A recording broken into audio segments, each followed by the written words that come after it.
इस कैदी का सिर काटा जाने वाला है। जेल के गार्ड्स माइक का कॉलर काट देते हैं और उसे गिलोटिन तक ले जाते हैं। सभी को आश्चर्य होता है कि इस स्थिति में भी माइक बिना भाव के रहता है। उसकी असामान्य हरकत देखकर जॉन को अचानक कुछ गड़बड़ महसूस होती है। उसे माइक के घर में मिले विभिन्न मानव त्वचा के मुखौटे याद आते हैं और बेचैन महसूस करता है। वह तुरंत आगे बढ़कर फांसी को रोकने की कोशिश करता है। कल की अदालत में वापस चलते हैं। मैरी, जो अपनी उंगली से लगातार अपने गाल पर मार रही है, वास्तव में माइक को मोर्स कोड पहुंचा रही है। वह आदमी जो खाली नजर से देख रहा है, वास्तव में वह आंखें झपकाकर मैरी को जवाब दे रहा है। मैरी माइक का संदेश नोट करने के लिए एक पेन निकालती है। जब दोनों की बातचीत खत्म होती है तो जज माइक को मौत की सजा सुनाता है। भीड़ उत्साहित हो जाती है, लेकिन उस समय मैरी संतोष की मुस्कान दिखाती है। हालांकि वह विचलित नहीं होता, क्योंकि उसने और मैरी ने पहले ही एक बड़े भागने की योजना बना ली है। फिर मैरी माइक द्वारा दी गई जानकारी का पालन करते हुए सड़क पर तीसरी ईंट ढूंढते हुए वह उसे दबाती है और दीवार एक पत्थर के दरवाजे में बदल जाती है, जो तुरंत खुल जाता है। अंदर माइक की स्पोर्ट्स कार छिपी हुई है। वह कार को लक्षित स्थान तक चलाती है, जो 37 किलोमीटर दूर है, जहां पहाड़ में एक रास्ता खुलता है। मैरी कार को अंदर ले जाती है, माइक के गुप्त ठिकाने को प्रकट करते हुए। माइक द्वारा दिए गए कोड को दर्ज करने के बाद वह ईंट तिजोरी में पैसे और कई रहस्यमय तरल की बोतलें पाती है। वह लाल और पीले औषधि लेती है और योजना का पालन करती है।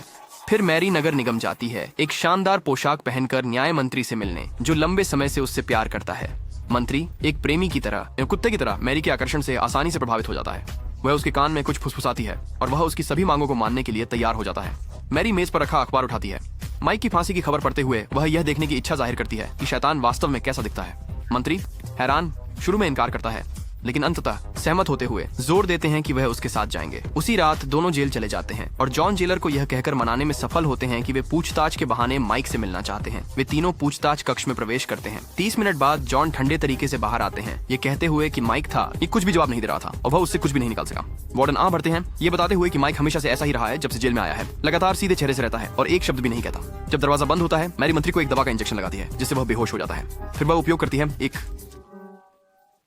हेयरपिन से माइक की हथकड़ियों को धीरे से खोलती है। जब मंत्री बेहोश होता है, मैरी वह मुखौटा निकालती है जो उसने तैयार किया था और फिर वह माइक के चेहरे के साथ चेहरे का आदान प्रदान करती है। वह माइक को पूछताछ कक्ष से बाहर ले जाती है। माइक इस मौके का फायदा उठाते हुए मंत्री के कार्यालय में घुस जाता है, गबन किए हुए पैसे की तलाश में। जैसे ही वह बाहर जाने वाला होता है, मंत्री की सचिव को निरीक्षक से एक महत्वपूर्ण कॉल आता है, जो उसे बताता है कि मंत्री की जगह माइक ने ले ली है और उसे रोकने के लिए कहता है। हालांकि सचिव उस कॉल को धोखा समझकर गुस्से में फोन रख देती है। माइक, जिसने उनकी बातचीत सुनी थी, भाग जाता है, पुलिसकर्मी के पास से गुजरते हुए उसे गिरफ्तार करने आ रहा था। वह जल्दी से इमारत के बाहर जाता है, मैरी की कार में बैठता है और सफलतापूर्वक बच निकलता है।